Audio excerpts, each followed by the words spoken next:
दिली का नाही?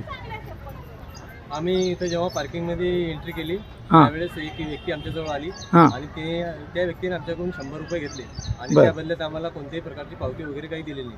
पावती दिली नाही?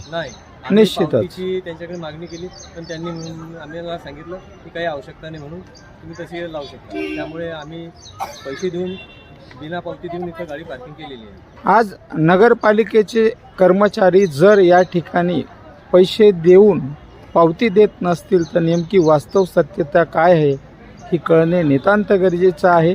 कारण ही गाडी आलेली आहे साधारण माणसाची आहे आणि या माणसाची या ठिकाणी 50 रुपये ही पावती असताना 100 घेतलेली आहे. त्यामुळे ही एक प्रकारची लूटच आहे.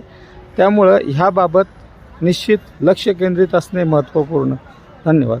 नाही, पैसे खिशात गेले, नेमके का गेले, कसे गेले, CCTV चालू आहे का नाही, बंद आहे, याबाबत प्रात्यक्षिक बघावं. ही गाडी आलेली आहे, ही गाडी आहे MH28 BB 0098. या गाडीची पावती न देता डायरेक्ट पैसे खिशात घेतलेत. हे स्वतः माझ्या पाहुणे असल्यामुळे ही बाब मला निदर्शनात आली. मात्र पार्किंगचा जो सावळा गोंधळ आहे हा नेमका काय आहे तो निश्चित कळावा हीच एकमेव अपेक्षा.